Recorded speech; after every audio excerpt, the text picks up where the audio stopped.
Kongeriket skal være det stedet der du føler deg hjemme, og får den tryggheten du trenger og den kunnskapen du trenger til å kunne gå ut i den store, vide verden og erobre de brutale kryptomarker på kontinentet. God morgen alle sammen. Velkommen til en ny episode av Krypto til podcast.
Så vi prøver igjen.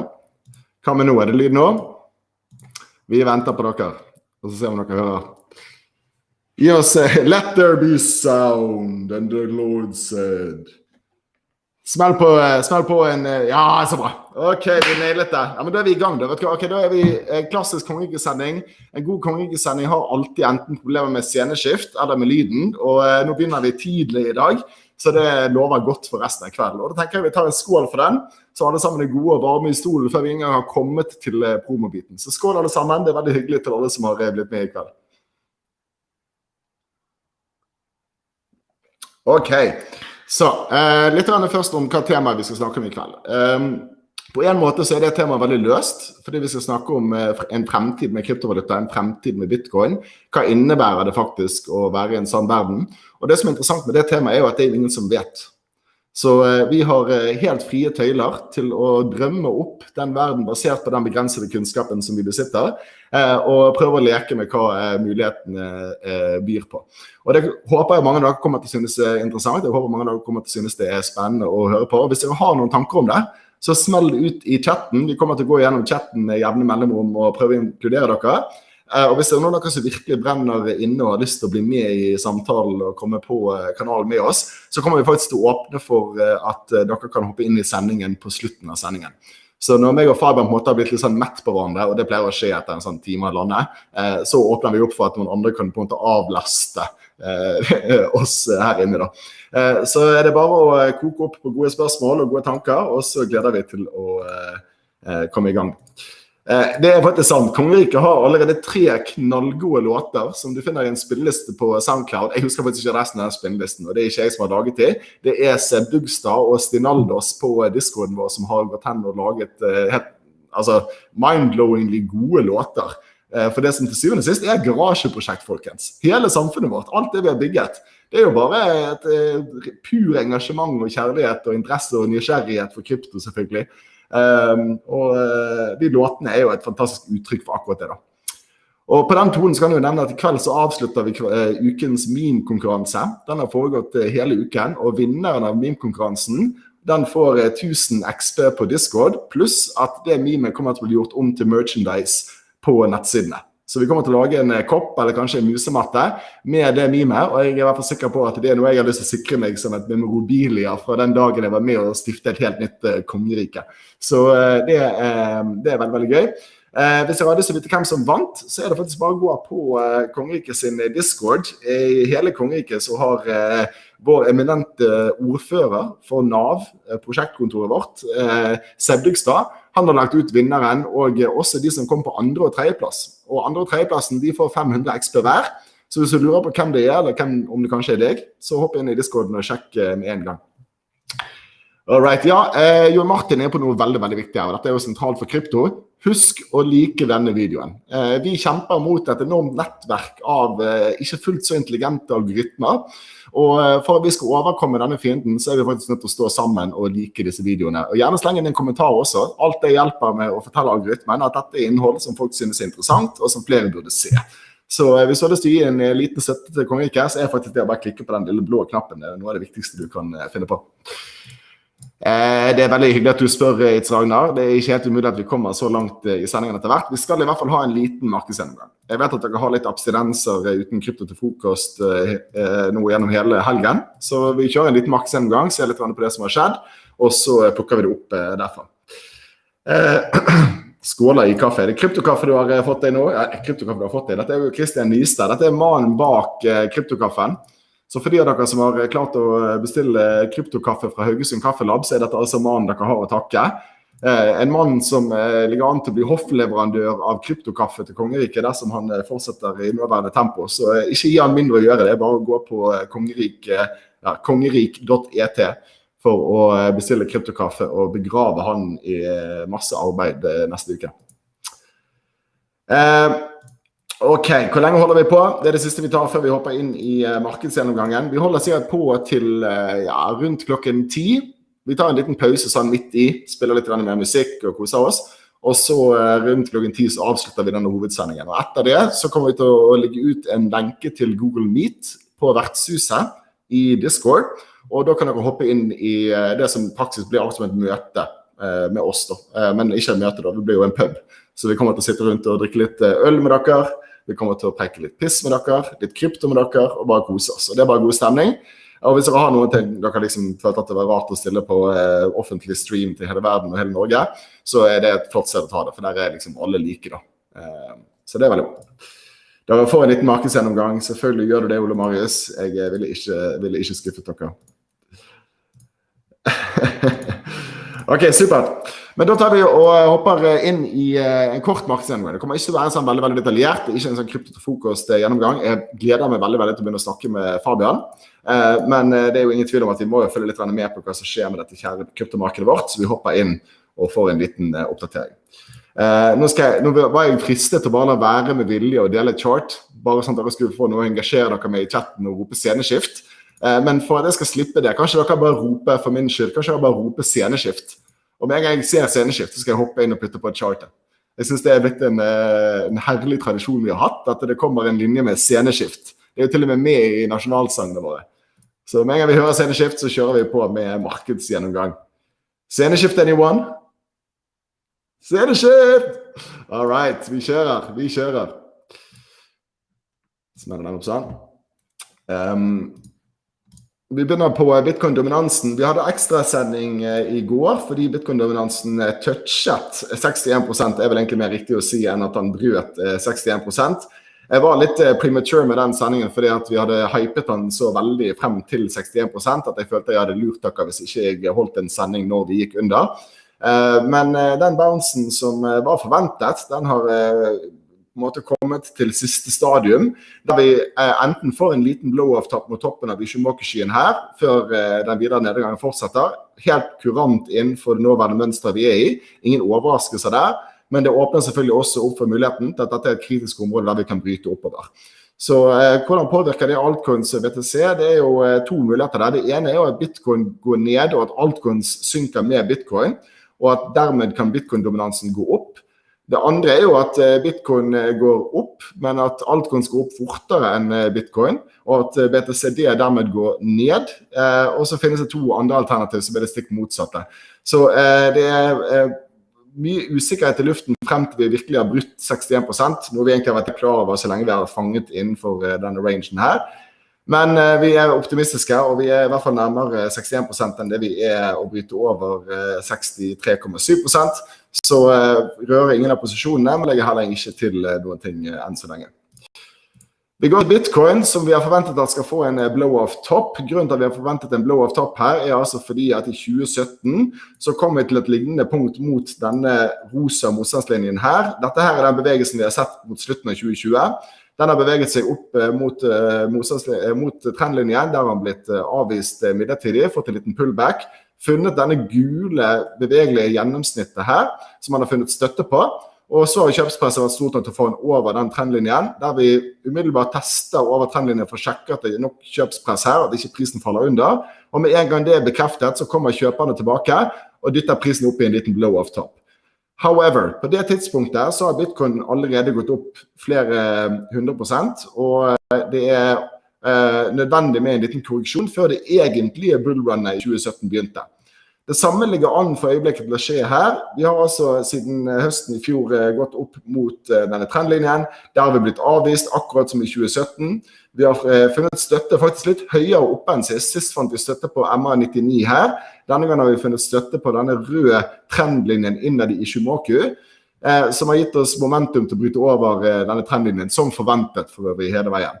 Der har vi nå testet toppen av trendlinjen, akkurat som i 2017, og så har vi begynt på det som jeg mistenker at kommer til å bli en blow-off top opp mot 60, 70, kanskje 80. Det er veldig vanskelig å beregne en blow-off top, men som kommer til å markere et midlertidig stoppepunkt for Bitcoin frem til en kortvarig korreksjon ferdig senere i år. Den korreksjonen blir jo kanskje den beste muligheten til å få seg en posisjon på Bitcoin i år. En grunn til at det kan være, dette er litt kontraintuitivt, men en grunn til at det kan være bedre å kjøpe Bitcoin på en høyere pris senere i år, fordi at etter at du har sett den bevegelsen, så har du flere bekreftelser på hvilken vei trenden går. Så det er en mindre risikabel trend, selv om du kjøper høyere oppe.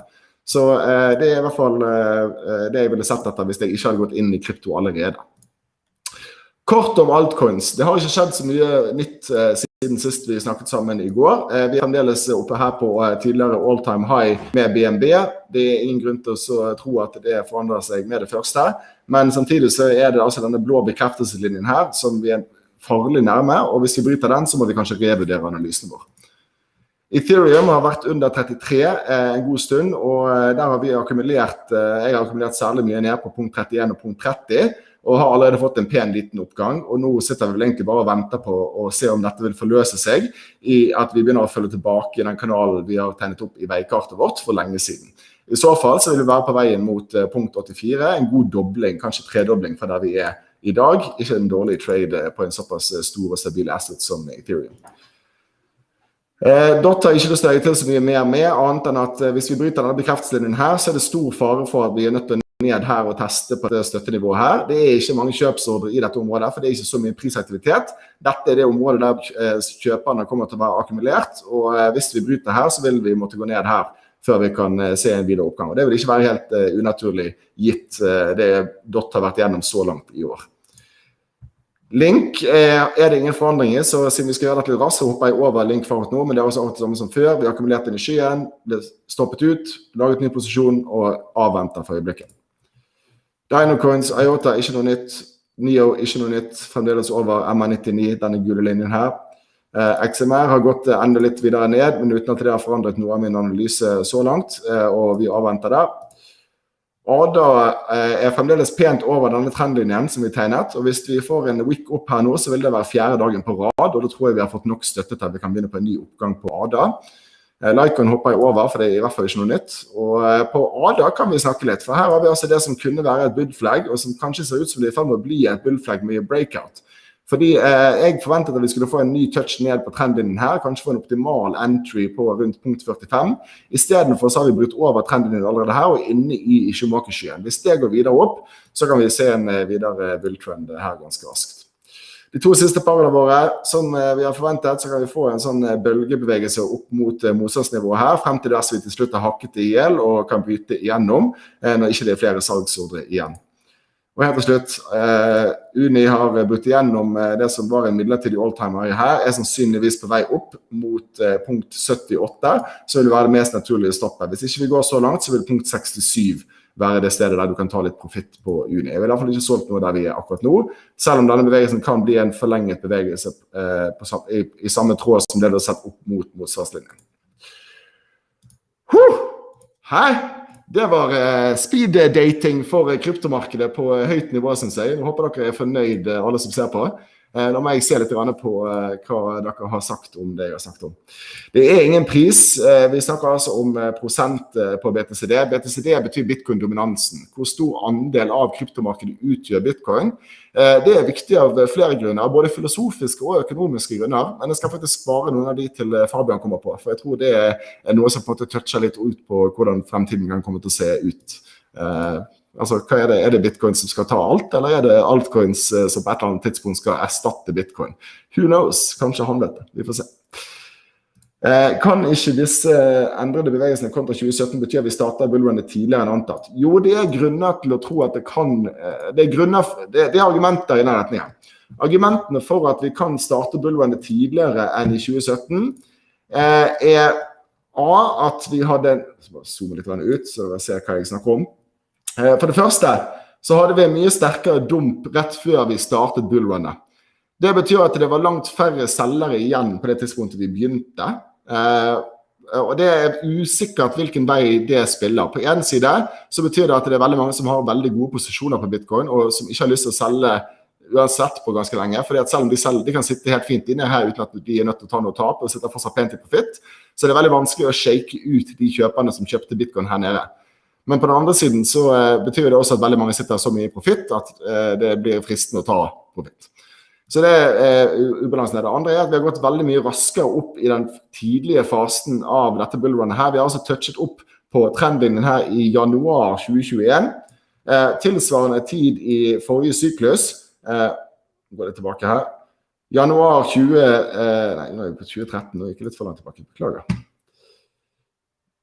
Januar 2017 så var vi her. Det var fremdeles et halvt år til vi skulle touche den trendlinjen. Så hvis det betyr at vi nå ligger et halvt år foran skjema på bitcoin, så betyr det at vi kanskje kommer til å se toppen på dette bullmarkedet allerede i sommer, og ikke til vinteren.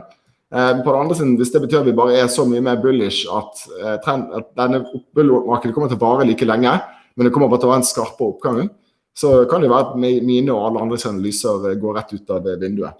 Så det blir spennende å følge med på. Men ja, det et viktig poeng. Ser ikke tallene på iPad-skjermen, skjønner ikke noen sier opp hit og link der. Nei, det ikke så lett, og jeg kan ikke gjøre så mye med oppløsningen din. Ja, det jeg gleder meg til jo, når jeg ferdig med dette kryptogreiene her, så kan jeg endelig gjøre det som alle nordmenn gjør når de kommer til liksom en alder med status og posisjon, og det å bli langrennskommentator på NRK. Så da kan jeg sitte der da, vet du, sant? Og snakke om hvordan staven brakk, og hvordan det ble trippel norsk, og alle sånne ting som det. Men ja, med litt engasjement, sant? Og da bruker jeg det samme engasjementet som jeg har brukt i kryptomarkedet. For det med stemningen, du skjønner ikke noe av tallet. Jeg veldig, veldig kjipt at jeg ikke har gjort meg forstått, for jeg liker å tro at jeg har en ok formidlelsesevne. Men det jeg ofte mener når jeg sier for eksempel punkt 46, jo at vi ulike altcoins har ulike antall nuller før du kommer til et tall i antall satoshis de verdt, altså antall øre av en bitcoin de verdt. Og som resultat så bare gjør vi en shorthand og sier punkt, og så på det tallet som eksisterer.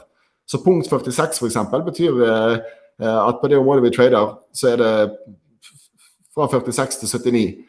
46 til 79 har jo samme prosentforskjell, enten det dollar eller bitcoin du snakker om, og det prosentforskjell du interessert i når du trader uansett. Fordelen med å trade mot bitcoin at du beskytter BTC-verdien din. Så derfor trader vi mot bitcoin, ikke dollar. Eller derfor trader jeg mot bitcoin, ikke dollar. Du må gjøre som du vil. Ok, morgenstreamingene varer, de fra 8:30 hver morgen, mandag til fredag, og de varer cirka en halvtime. Noen ganger over litt over, noen ganger over litt før. Det avhenger litt av formen min, og litt av hvor mye det også å snakke om. Jeg prøver jo ikke kjede dere på de sendingene, og ikke få mye tid på liksom unødvendig visvas. Og apropos unødvendig visvas, så må jeg minne dere om at det altså finnes en sånn superchat under funksjonen på YouTube-chatten som dere sitter i nå. Så hvis noen har lyst til å støtte kanalen og støtte det arbeidet vi gjør med å ha gode gjester uke etter uke, med å lage et community på Discord som gjør det veldig enkelt for folk å komme inn i krypto, alle de tingene vi gir til medlemmene og prøver å gjøre for å løfte krypto på dagsorden i Norge, så sleng gjerne en superchat. Vi skal selvfølgelig fremheve det du sier, og i tillegg til å bruke det du donerer fornuftig etter formålet. Ok, det var det eneste promoen. Det noen som klare for å hilse på Fabian, eller?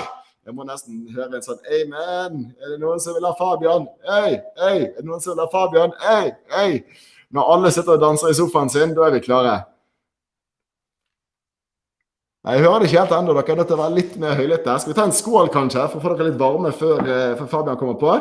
Få Fabian på, der vi først det Martin med. Ja, ok, vi kjører. Vi sparer vi skål til Fabian på. Jeg tror Fabian tørst han også. Vi teller til nesten en sånn countdown på grafikken her. Bare kjøre sånn. Nei, jeg skal ikke gjøre det mot altså, det jævlig kjedelig. Ok, da kjører vi. God dag, Fabian. Velkommen til min ringebolig og mitt kongerike med alle disse flotte sidene våre. Tack så mycket. Hvordan går det med deg i kveld? Jo då, det bra. Ska vi ta det här på svenska eller engelska? Det kan du velge selv. I think I'm going to do it in English. We can keep it in English, definitely. I mean, me and Fabian, normally when we talk, we will keep it in English. If anybody finds it hard to understand what we're saying or has any questions about terminology or the topics that we get into, then just throw it out in the chat and we'll definitely catch up on it really quickly. I see Tester Perry wants us to go Swedish. Ja, men då talar vi svenska. Yeah, så sure. Det här med kryptospacet, det säljer BTCX. Okay, English is fine, right? You can do English. Nice. If anyone has a big problem with English, we'll keep it in Swedish and Norwegian, but I think it would be a lot easier for our conversation and the topics we're going to move into if we can do this in English. So unless anybody objects, we're just going to go down that direction and see what happens. Huh? And to be fair, it sounds cooler in English. So much cooler. So much cooler. I mean, the worst thing is when you have to find, like, for example, mining in Norwegian. Do you know what mining is called in Norwegian? Gräva. Ja. Gruvedrift. Ja. Jeg synes det litt kult akkurat det da, men det liksom, det blir veldig klønete sammenlignet med det man vant til å diskutere med folk på krypto. Yeah. I mean, the reason is basically because I'm like Swedish people have a very hard time understanding any other Scandinavian language. So we are like everyone understands us, but we understand completely no one. That is exactly right. I mean, I'm going to take this off because right now there's no sound from the headset anyways, and it was making me muffled. Yeah. But yeah, no, that's exactly right. I mean, Norwegians are like the universal translators of Scandinavia, right? It's a Swedish and a Danish person meets, and then a Norwegian stands there and explains what is going on. Yeah. And the Swedish is like, I guess I understand. Yeah. Until the English-speaking world came and ruined it all, you know? Yes. We had spent centuries positioning ourselves carefully, linguistically, to be in this brokerage position between Sweden and Denmark. And then English just goes, and now we can all understand each other. Centuries of work, down the drain, down Mjøsa, as they say in Norway. Fabian understands Norwegian. Fabian will understand Norwegian. Some Norwegian, yeah. I think the main problem is my accent. I mean, you know, Burgunese is not particularly close to Swedish, and it's going to be a lot easier for us. Yeah. I understand his kids way better than I understand him. Yeah, that's true. This is one of my greatest shames, and I can't believe I'm admitting this on national TV, so to speak. But my kids, well, one of my kids, this is important. One of my kids has a rolling R. So she will run around the house and ask for, hvor alle rulleskøytene? And my youngest daughter, she's a proper person, so she will say, hvor rulleskøytene? Det varmer pappahjertet. Sorry, a little detour down dialects in Norway. Yeah. I mean, we have the same in Sweden with the Skåne dialect. Can you do an imitation of Skåne? Så skånska pratar man ungefär så här. Så jag kan tala lite skånska om jag bara talar lite. Like slowly, you just skip it slowly. Som om du har en het potatis i munnen. Och så varmt, det måste vara varmt. Det är varmt och det är varmt i munnen. Dette altså sånn delvis kryptoprat og delvis bare klovneri mellom meg og Fabian.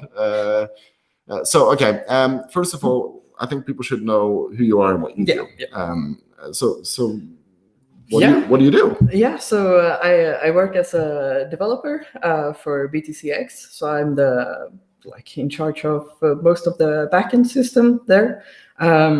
So when your orders aren't handled properly, it's probably my fault.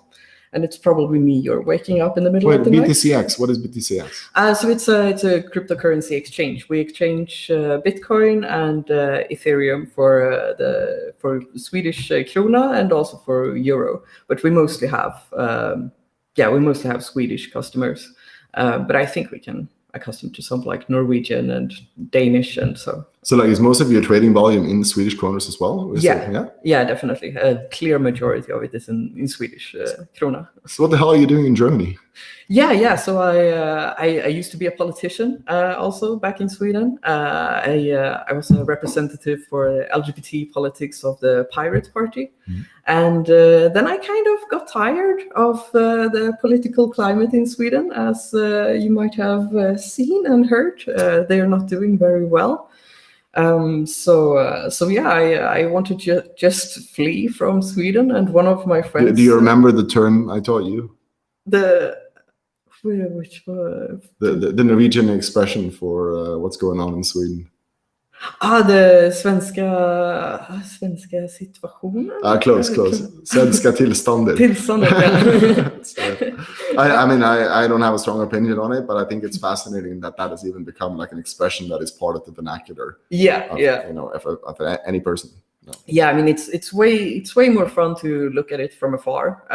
Like I feel now I have kind of abandoned this sinking ship, and I'm sitting on this like nice beach and eating popcorn and watching the boat continue to sink. But do you feel invested in it, like in any way? Yeah, no, and I'm trying to get out of the system as much as possible. But unfortunately, like tax-wise, for crypto, they have a claim up to, I think it's either 2 or 4 years after I move out from Sweden, that they can still claim taxes on my gains on the profit of the crypto. So I have to keep those Bitcoin safely in that address and not move them around at all. Don't give them any excuse. Basically the Swedish government is forcing me to hodl. That's actually kind of interesting. I mean, as a thought, just the idea that maybe I have never thought this thought before, but could the price of Bitcoin actually be pushed higher, or at least the rock bottom of Bitcoin would be pushed higher by the fact that there will always be a lot of people who simply don't want to move their Bitcoin because of tax reasons. So the government itself is making it so that people are, I'm going to hodl it. Yeah. Hence the price will never dump. I mean, that's perfectly possible. Yeah. I mean, at least there must be an effect of some sort. Yeah. And so I moved to Berlin because one of my friends whom I lived with at the time, she wanted to move to Berlin, and I had never visited. Could I ask actually to just lean into the middle a little bit? Yeah. So I had actually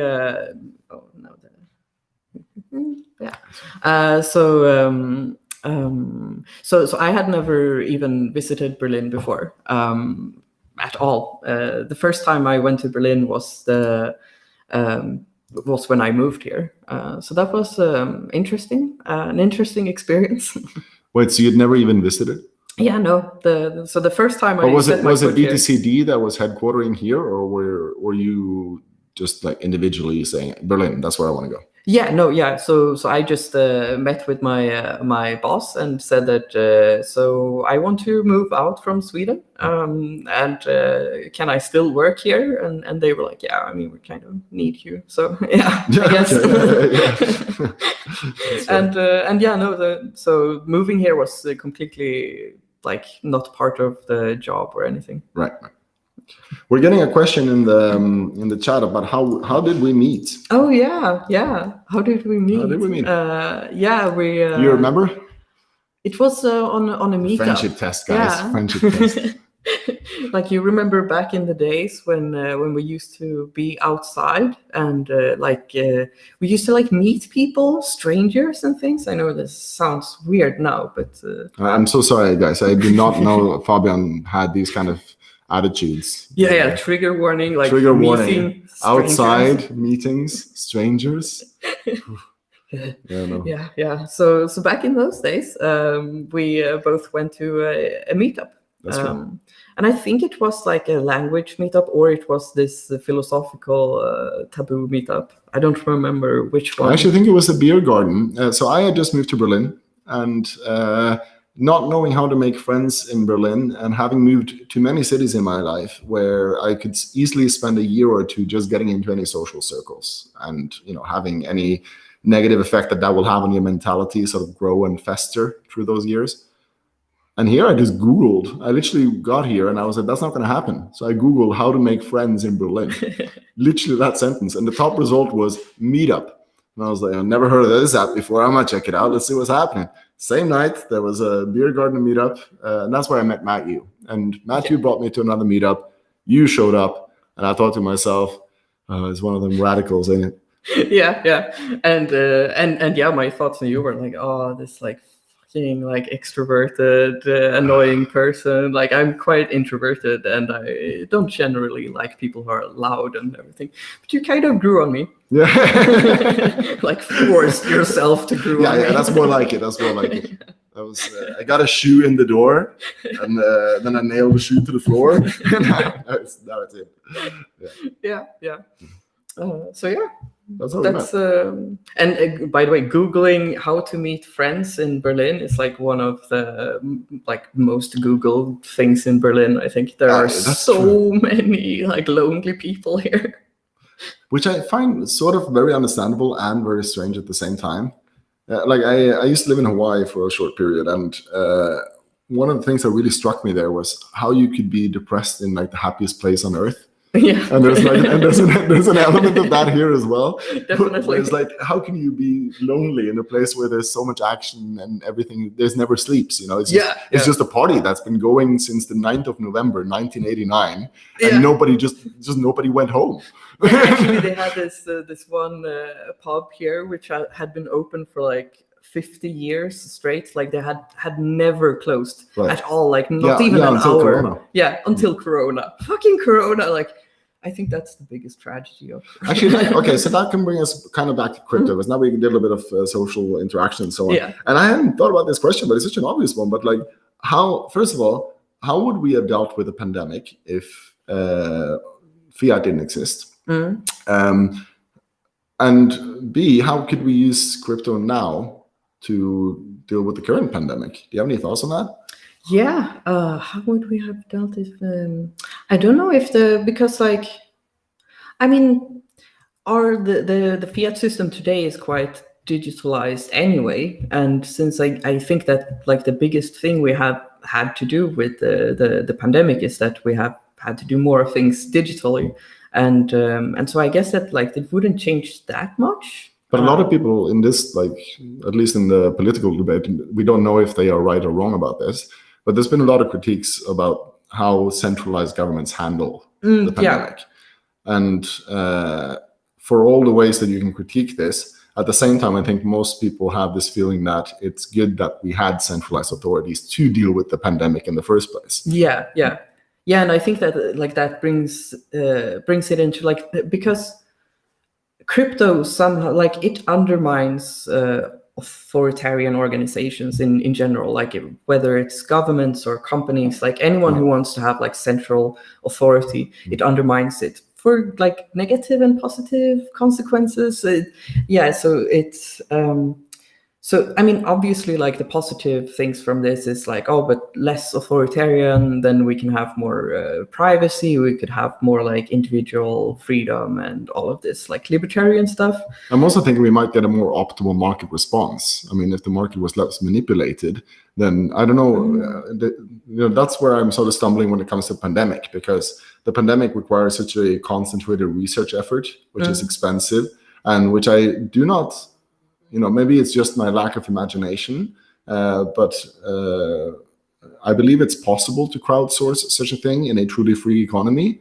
But because I have never experienced it, I've never been in a free economy, it is sort of scary. Like, what would we be able to, in a decentralized distributed world, to coordinate a response to such a challenge to humanity and to all the structures that we hold dear? Yeah, I think this is like the biggest question in crypto, basically, like today. Like, how do we coordinate? How do we create like welfare for everyone in a crypto system?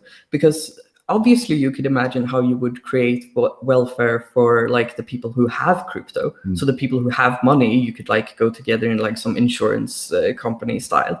But for the people who don't have the money, like, would you donate? Would they have to be like relying on people donating? I've heard some systems where like we could create a cryptocurrency where, for example, it just redistributes money amongst the different wallets automatically. So like the wallets that had like a big amount of money, surpluses would never be allowed to accumulate.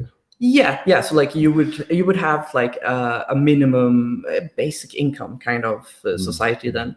But then again, like what rich people would join that? Well, that's one element, and the other element is that everything that we take for granted in terms of luxuries today, maybe the most obvious one being just a smartphone, none of these things would have achieved its current level of evolution and development if it wasn't for the fact that there were stupid fucking rich idiots back in the 70s who were buying bricks like this that were costing $130,000. And because they were willing to finance this stupid invention at that stage of development, just to show off their meaningless wealth, but that was able to push the development further back to the point where it now becomes something we all take for granted for everyone. And in refugee crisis 2015, people were even complaining about how these people had such fancy phones. That's the level of adaptation we just take it for granted now. It started out as a luxury item, and I think that inequality element, while having a currency that would redistribute automatically between the wallets, there is clearly some kind of value to having stupid wealth. I mean, the fuck you money as an actual function. Yeah, definitely. And I mean, I guess you could see like different use cases for different cryptocurrencies. In this case, like I'm not sure that I buy into like more than one cryptocurrency existing, but it also feels like, since it's so easy to start up one, then it feels like inevitable that there will be a multitude of different cryptocurrencies. But like, we might have a world where none of the cryptocurrencies that are alive today will be alive, and maybe they all die in like 5 years, and we have new ones. But in general, I think that the thing that the crypto community have to answer for is how do you have cryptocurrency and regulation? Because we're kind of like, the reason we have police and a welfare state is kind of because we have tied like the economic system together with the regulatory system. If you could just say fuck you to like a government and then live completely, like economic wise, you could live completely outside of it. Right. Then like, what's the point for people to like be in a government then? So yeah, I think that this is. I mean, many people have used the expression that the cryptocurrency is like separating church and state, but now we're doing it with money and state instead. Yeah, exactly. And so like, since money have been like, it's such a driving force in like, it's literally the backbone of the economy, which we then use to like do welfare and everything. I think that because I've heard especially Cory Doctorow, the author, this is one of his main critiques of do you want to tell the viewers about Cory? Yeah, so Cory Doctorow is an author, a very popular sci-fi author, and he's very active in the open source community, like with EFF, Electronic Frontier Foundation, and he has had a lot of critique of cryptocurrencies, and he usually takes up this argument that it doesn't have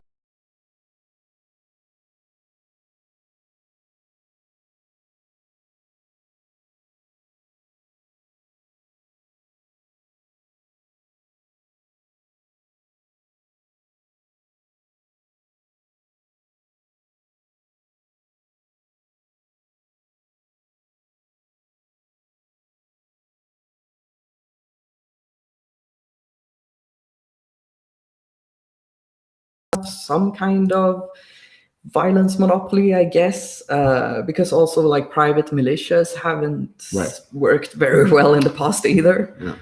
So I think that this is like the biggest and the best argument against cryptocurrency. Okay, so I'm sorry, but I made a mistake where when I put down my camera, because we're sharing a mic tonight. Oh yeah. My sound, your sound actually disappeared at the heart of your argument, and so I think it was really interesting. So I can. Do you mind repeating it? Yeah, no. Because I think it's worth repeating it. Yeah, so from the Cory Doctorow. Yeah. So Cory Doctorow usually takes up this argument like, so if you have Bitcoin and you have your private keys and everything, like the government can't take it from you, no one can take it from you. But if someone comes up to you with a gun, points into your head and says, yeah, give me your private keys or else I'll shoot you, or even worse, like pointing it to your children and saying like, well, give me your private keys or else. So in this case, even us crypto enthusiasts might want to have like a police or something to call, like some kind of upholding of like laws and stuff. And since an algorithm is not going to disarm him. Yeah, exactly. And since like crypto is kind of undermining all of the authoritarian stuff, like police and everything, the government, since it's undermining that, it's kind of creating this world where this would actually be possible, that like you might not, there might not be a police, there might only be private militias paid by like people who actually have crypto or something. So I think this is the biggest thing that the crypto community actually have to answer to be trustworthy, I think. And I haven't figured out an answer to it yet. I still believe in the cryptocurrency. And the challenge is real and it's big. Yeah. I mean, my thinking about it, and I don't know if it's accurate because it's early stage thinking, but for the Western world, Magna Carta is such a fundamental document. Like the first time we get a document that sort of even establishes the idea that contracts are meaningful and to be upheld, and the way that sort of spread is an idea that Western society is built upon now. And the thing about that legal code and everything that's sprung upon it, from common law to Code de Napoleon, etc., it's all shares one fundamental flaw in a sense, which is that it's law that is to be interpreted after the fact. So when something bad happens, especially, of course, hidden is doing, not necessarily shooting somebody in the face, but even with that, the discussion about whether you were acting in self-defense and so on, the evaluation of whether the law was broken does not happen automatically when the law is broken. It happens after en skjønnsavgjørelse. Yeah, they're like innocent until proven guilty. Not only innocent until proven guilty, but the law is always interpreted. You know? Whereas with blockchain, obviously, the things that blockchain can do is to provide a contractual framework, which takes us a step further, where you are guaranteed that the one you're entered into a contract with will have to uphold his part of the bargain. But as much as that can apply to, for example, carrying out a sentence or in a financial transaction, of course, or if you have a national system or not even a national system, but maybe even just an ecosystem that is non-territorial, in which there are sanctions on the network for particular types of behavior or actions, then it's perfectly possible, I think, to sort of penalize real world actions. In the same way, let's take it as with NFTs and all this stuff, you know, in the same way as you can sort of tokenize real world assets and their uniqueness, you can tokenize crimes and penalize them, and not necessarily only financially, but that is another interesting train of thought to go down, which I'm not going to do, but just the idea that punishing somebody by putting them in prison is a very modern idea. Yeah. And traditionally we punish them financially or by death. And perhaps a system that is truly contractual needs to be forced to choose between one of those two forms of punishments. Yeah, imagine like putting someone in like a digital jail. Yeah, or a digital debt jail maybe. I mean, you can move around freely in the physical world, but you cannot move around like on the internet. Right. But like I think it comes down to, because especially like in my work where I mean, we have to abide by all of the like financial rules and stuff as an exchange.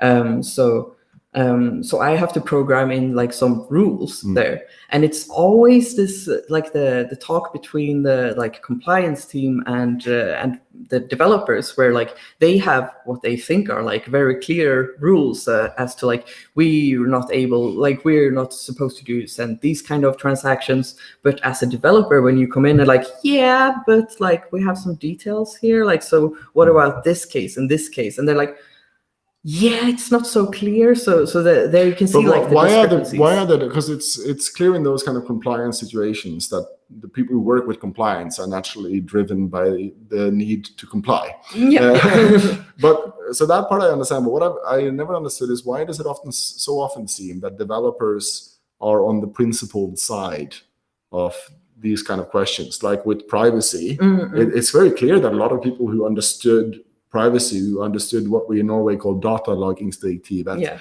and other key sort of political moments in the last decade around privacy. There's a lot of developers. I mean, it's a big developer community. Yeah, I mean, what does that come from? I think it's because we know how the technology works. Right. So when someone is proposing like to block something, we're like, yeah, but we know how difficult it is to program those kind of blocking systems, and they will inevitably block shit. Like there will be so much false positives. Yeah. So the outcome, like the result of this blocking, would probably be more negative than positive. Because you would because more people do weird but legal shit online than people actually do illegal shit. So you would and doesn't that kind of challenge the presumption of innocence as well? Yeah, definitely. But yeah, so I mean that only comes down to like how because when I started with like Bitcoin and everything, I thought that, oh nice, like now we can program in like laws and stuff into this. But then like starting to work with it, I was like, okay, yeah, no, laws aren't as black and white as programming is. I mean, I'm trying to avoid using language that might not be clear to everyone, but wouldn't it be possible to have an oracle? Yeah, that's the main problem, I think, where there is like, we would need an oracle in these cases, but we don't know. Can you explain? Oh yeah. So an oracle in this case would be, imagine if we have like a cryptocurrency for buying things on Amazon, and I send you coins, and you send me the item. The item.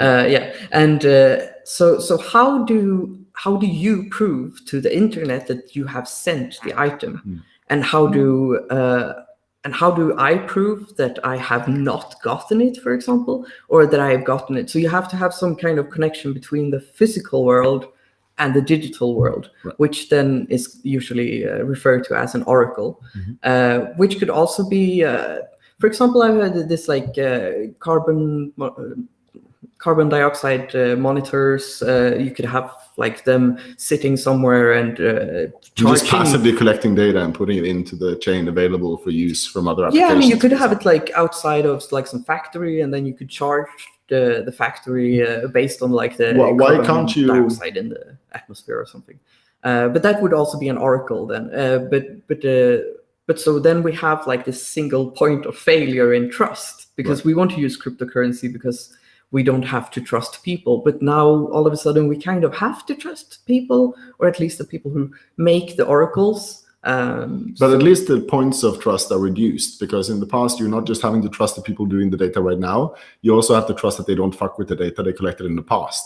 Yeah. Whereas at least at this point with the oracle, you will know that once it's been collected, unless they're reporting wrong in the moment, then the historical data will be correct. You know? Yeah, if they report right, but I mean, you can see many different like people who would want to. It's not easy to data. imagine a scenario, no, for sure. Yeah. Okay, sorry, we got caught on a very good conversation here. I hope that was enjoyable to you guys, because we ignored a few of your good comments. Here's one that I want to discuss, but before we got there, the pandemic has been an accelerator for fiat in terms of digital development. Does this impose a threat to crypto? It's a super interesting question. I want to just, before we take that one up, I'm going to pick it right up. I just really want to thank Ole Petter, who has sent us money for a beer, and that's appropriate for a weekend, I think. Shall we take a cheers for Ole Petter? Yeah. Skål, Fabian. Skål. Skål. Skål. Tusen takk, Ole Petter. Både støtten og øl er veldig, veldig satt pris på. Ok, vi skal gå tilbake og vi har takket alle, ja. Og så skal vi gå tilbake til det spørsmålet. For jeg synes det var et bra spørsmål. The question is, so given that the pandemic obviously has raised distrust in governments and institutions and authorities, maybe even experts, confusing messaging from public health authorities, many avenues.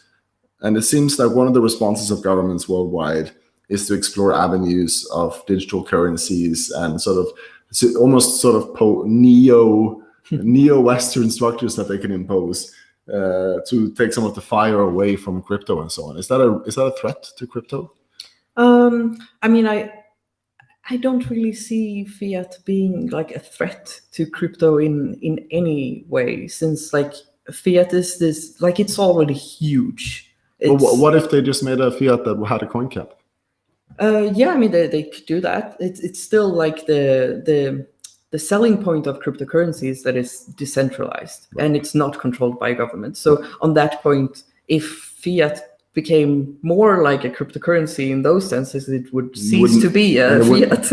Right, it wouldn't really matter, right? Yeah. Like if we had a fiat that like suddenly was not government controlled and was completely decentralized, I don't think we would call it a fiat anymore. No, because this is something I've observed having been in politics for, good 15 years. And especially in my time in the EU, it was noticeable to me how every single time the government came on to argue, or somebody from the institutions would come on to argue that crypto was nothing because they could just replicate it. Yeah. They could just make their own digital money. And every single time it's led to a 2-year phase where it goes quiet because they realize that, oh, wait a second, we can't keep up with innovation at the margins the same way as an open source system can. So how do we solve that? And then 2 years later, they come back with an open source system, but they still control the coin cap or something like this, And then they realize that, oh, well, there's a reason why we can't compete against Bitcoin on that. So then the next time they come back with a system that has a coin cap and is open source, and eventually it just becomes a system that is just Bitcoin. Yeah. And it's like, well, if you wanted Bitcoin, you just use Bitcoin. It's already there. Yeah, exactly. And might I just add, this is sort of on the side, but it's important that the reason Bitcoin is so hard to challenge, some people think that crypto is about who has the most capacity on the network or the speed of transactions. It's just two things: data and trust. And Bitcoin has the most data from the dawn of time, and has had the longest time to build trust because it's delivered on its task day by day flawlessly for 12 years. Yeah. I mean, a Bitcoin with like only 10 blocks or something would be like super easy to counterfeit today. Like you not only to counterfeit, but it would also be valueless, right? Because the reason Bitcoin has value is because it records the ownership all the way back to the dawn of time. Yeah. In this form of accounting, there is no record in human history before that. Yeah, you can see like all of the past blocks are kind of like weights putting like onto the blockchain. So like the more weight you have on the system, the more difficult it is to change. Yes. So yeah, I mean, it's I don't think that the fiat currencies could compete with it in such a way at all. Like I think we will see a lot of more fiat becoming more digital to try to compete with it, or more, not as much competing with it as just answering to the demand of people using fiat, because we are getting used to all of like this digital interaction, and so it will it be sense. more like a death cramp than it will be? Yeah, I think so. But also, I mean, I could see a future where we would have both like cryptocurrencies and fiat. Because that's kind of where I'm leaning, that we will see some, like, you know, I've often used this analogy of the Reformation. And I think there's so many interesting analogies to that. One being, of course, that crypto doesn't necessarily lead to a very peaceful outcome. It could very well be a very conflict-ridden society. And the other one is that the Reformation did not lead to an ultimate victory for one side or the other. Quite the opposite. One side of Europe went for the decentralized model, the peer-to-peer model of Protestantism. And one of them went for the institutional third-party model of Catholicism. And there are benefits to both. You know, one of them, of course, with Protestantism, you got higher economic productivity. You got usually better results in academic tasks and these kind of things. But local communities and social cohesion, participation in civic organizations are much higher in Catholic countries. Yeah. So it's a matter of, like, it's not really a matter of what's better or worse. It's a matter of both exist and both form the foundation and the story for fundamentals. And maybe that's how I see crypto and fiat going as well.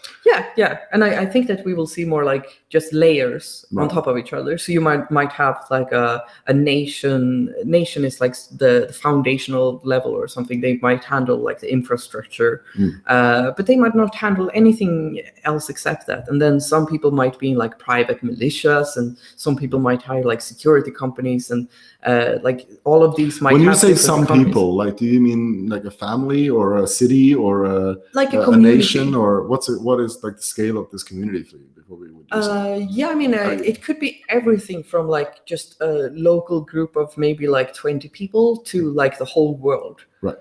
So if we have a system that could, like, I don't know, provide a basic income, you could see a future where that could be completely global. As soon as you're just born into this economic system, and that will provide you with some value that you can use. But like then you can also go into this other community that have like a very niche right, so you can sort of change ecosystem that form the basis for your entire social existence. Yeah, I think so. Okay, we're getting lost in a good conversation again. Let's be a bit more structured and go through the chat, because we have a lot of great people. Some of these people are there for almost every broadcast, and I have to say, guys, I cannot tell you how much I appreciate it. This is actually our smallest audience of any direct broadcast. And it's still 74. Yeah, exactly. Nice. So it's there's a lot happening with crypto in Norway, and the Norwegian crypto community has sort of gathered in the kingdom, and it's just amazing to see. I mean, the whole reason we started doing this, the whole purpose of the kingdom, was only one thing, which was to bring up crypto on the agenda and make it accessible to people. Crypto for the entire kingdom. And here we are after 2 months, and just seeing that we've clearly responded to something that there was demand for and that people needed is so inspirational, right? I mean, it's like no, I mean, I think like just like latching on to what we talked about with like the communities, this could be one such community where people just gather. Exactly. And, like, imagine do that. shit together like you do. Imagine that someday in the future, the first 1,000 inhabitants of the kingdom will be written down in the history books as like founding the crypto nation. You would write it on like the Genesis block of the crypto nation. In the Genesis block, I'll have a picture of the crypto coffee. Yeah. It started with coffee. Okay. We have to skip through quickly. So I'm also holding on to my crypto. You're moving to Berlin. That's great. Then you have to give us a wave. Do you know what Pinnershot is? Yeah. Okay, good. So we'll see you here. The Baron is one of our. He's actually the guy in charge, the one to see for mining in Norway and in the kingdom. And we have a mining channel. I don't know if anyone's watching who's interested in mining, but we have a really, really good community for that. So go on the Discord and talk to the Baron. he'll help you get started or just have a good person to talk to. Awesome. Let's see here. The sound disappeared. The sound came back. We're on the police discussion. Well, the idea here was, so the idea with the police, I'm just going to take this. Yeah. So the idea with why authority or the monopoly of violence per se might be undermined with crypto is because the very foundation of the organization that funds the police and any other institution that might try to organize such a thing is undermined. One thing is by the decentralized nature of crypto, and the other thing is just by the pure financial aspect of it, that in order to get people to pay their taxes in crypto, for example, it's perfectly possible to create a good tax system on crypto, but it's going to have a much greater element of exit in it. You will have the option to leave that system. And that means that in order to get people to choose to keep paying into it, you would have to provide them with services that actually match what you put in. Very, very, very difficult thing to do in a system like we have it today. So a little bit of diffuse answer, but that's why there might be a problem organizing these things in crypto. With decentralized money comes decentralized power. The thought is that the national state can be weakened. Yeah, I guess that's basically what we've done for you.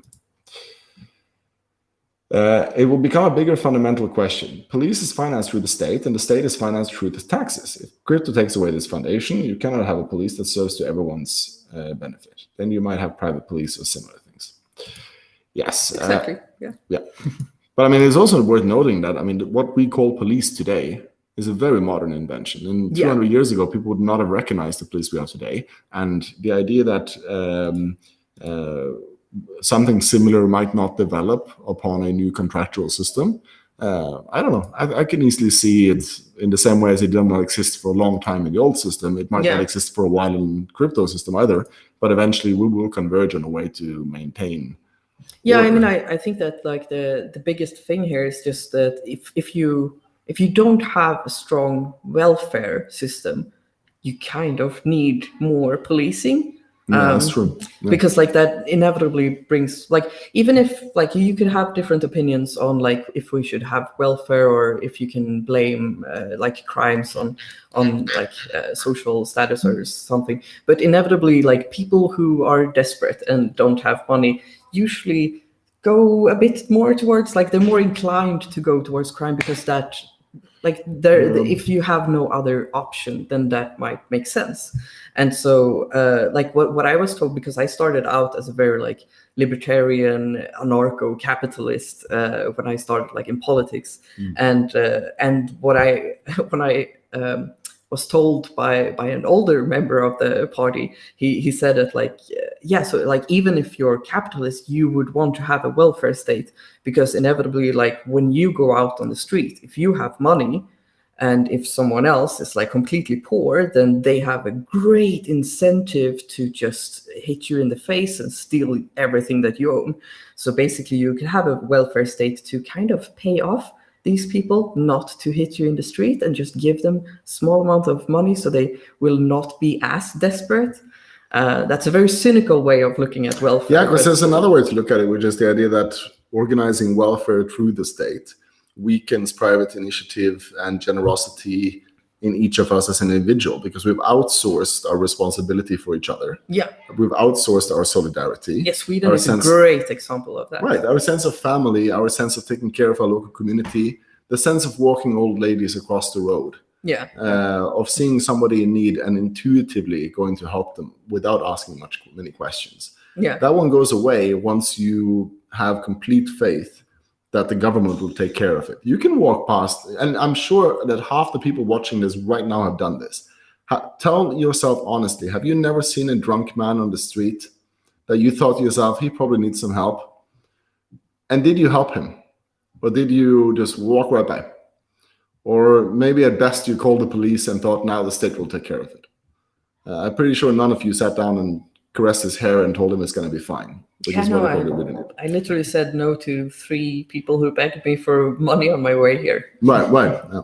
And don't get me wrong, I'm not saying that we should, none of us can be aware of people who need your help. But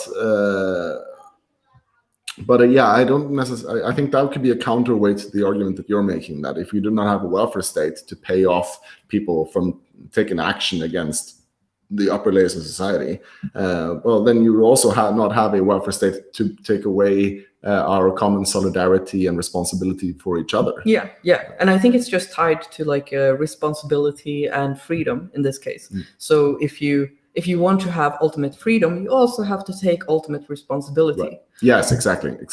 And that is something that I think is important, that we also have people who are examples of doing. Because I think we've kind of, as a society, forgotten generosity, and we've forgotten the sense of wanting to donate to a good cause, of wanting to find people in need and helping them. And maybe part of it is because, religion is kind of dead, and so we no longer have an obligation to, and now we would have to do it just out of the kindness of our own hearts, which is really hard when it's Sunday and 7 o'clock and, and you're hungover, and now you're going to have to go and help people. Oh my God, I just want to, I'm drunk. Yeah. Okay, but we're another great conversation. Let's go on in the chat. We are in the same room. Yes, we are. You want to see how we're sitting, guys? So we're in the same room. Here's Fabian. Oh yeah, no, double Fabian. Yeah, double fisting Fabian. So here is our booze collection for the broadcast. Here's your good old friend. And this is the monitor that we're using to see what's going on tonight. It's a 32:9 monitor. I like to do recursion. Wait, nice. I like to, oh yeah, can we do it? Can we do recursion? Yeah. That's recursive. If anybody wants to know what recursiveness means, this is what it means. And if you like this, you should look up Matt Parker. Oh, wait. I want to show them just how far this shit goes, because we can keep on filming this. I mean, now I wanted to take the graph all the way out, but no, I'm too lazy. Whatever. It's cool. It's a big screen. It's so useful. Okay, so that's where we're sitting. We are sitting in the same room, and we're sharing a microphone. But that's why when I turned off my camera, the sound disappeared, because we only have sound through my microphone. But we have separate cameras. So we thought that would be nice for you guys. All right. Should have a tax system even when cryptocurrency. I think most people would agree with this. And I also believe that there is no way to generate any kind of structure with any kind of hierarchy with necessarily having a method to finance it. And you see this even in the kingdom, right? I mean, we're trying to create a society here, and a lot is done through voluntary action and voluntary contributions. But ultimately, there are things that needs to be paid for, like the streaming service and the internet connections and good camera for you guys and partnerships that need to be covered and so on. And so having a structure that takes care of common contributions is important. And I'm pretty sure something will emerge in crypto as well. It would be impossible for a world to not emerge with that at its heart somehow, right? Yeah. And I think that the main thing with the development of like the digital world and crypto and everything like this is that we're going to abstract away the like usage of value in this. Like you might not even go down and like when you're going to the store, you might not even pay with actual money. You might just grab the things and go out, and you don't even know what it actually costed, because like it's irrelevant. It's just a flow of value. Yeah, exactly. Yeah. So yeah, I think that we might abstract away. Could you grab one for me too? Yeah, please. The Corona ones. Thank you. So yeah, just like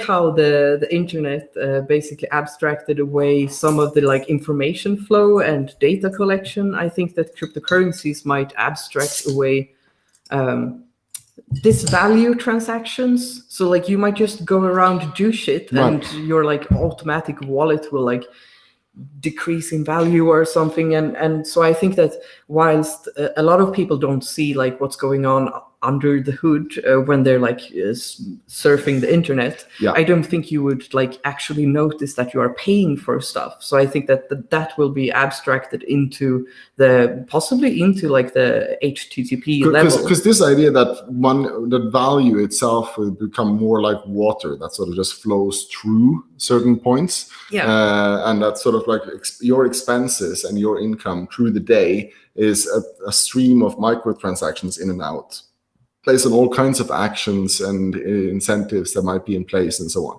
Which is actually one of the reasons I'm not so worried about the inequality element in our societies in the future. Because in terms of inequality, I think the main problem is not that some people have no money. I have lived years of my life with no money. No money is not a problem. No opportunity is a real problem. When you're stuck with no money forever, when the mobility is so low, and where even if you did start something, if you had a prospect in front of you where you can make some money right now to pay some food, you're not going to get paid for a month and a half. By that time, you're dead. And so it's the whole structure makes it really, really expensive to be poor.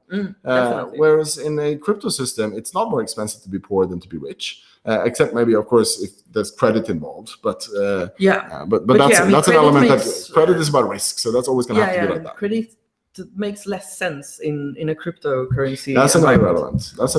Yeah, so it's like it opens up for micro transactions.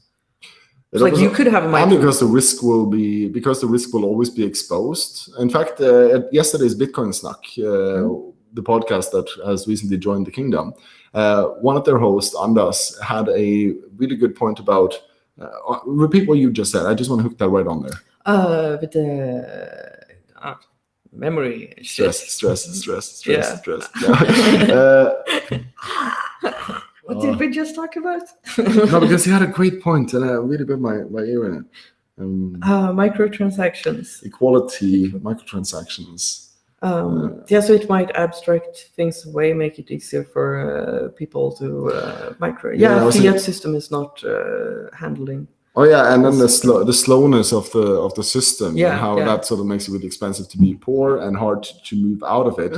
Whereas in a crypto system, because the response from the system, if you make good actions or valuable actions, I guess is a good word in a way. If you make valuable actions, then the system will respond in real time.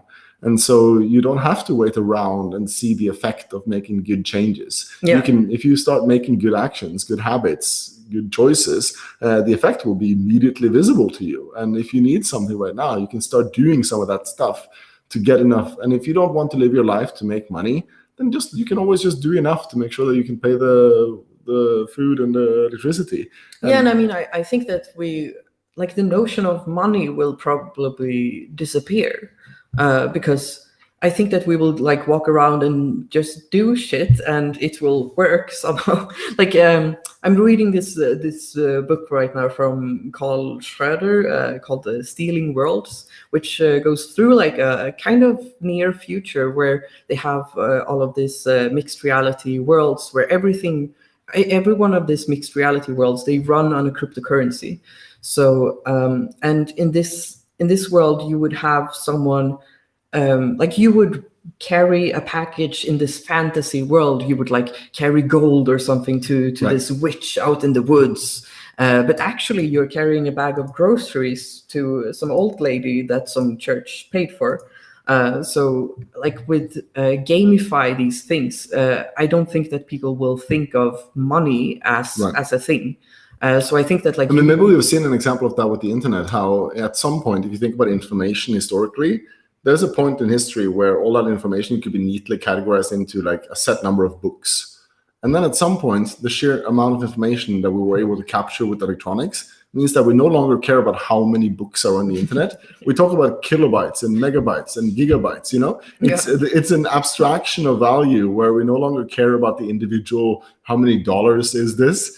It's just data by now. And I've made the argument earlier about how currency and money is the original social medium. It's a way to communicate with strangers, your opinion about the value of something, and that signal will be transmitted to everyone unless some fucker in some central bank somewhere says, Not today. Actually, the value is... So yeah, if we could just get a clean signal, in the same way as me when I'm trading, if I could just have less noise in the chart, obviously I would know what to do. And I guess that's kind of my core motivation as well. Just having less noise in the system, I think, is healthy for us as decision makers, as individuals, as people who have responsibilities. Yeah, I mean, we might even tie value to individual happiness or meaningfulness, because imagine where we tie cryptocurrencies to biometrics of different kinds and just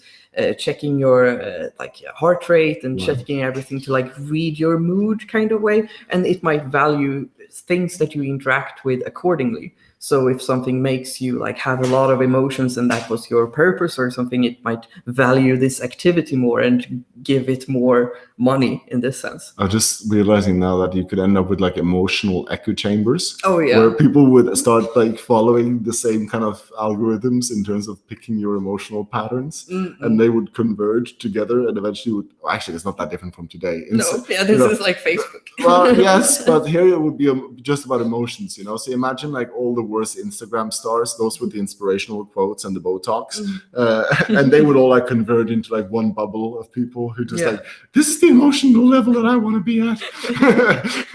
And then you'd have all the journalists and the economists who would just converge into this grumpy corner. Comedians, and everyone's just sitting there I don't really understand any of this, but it's my job to comment. So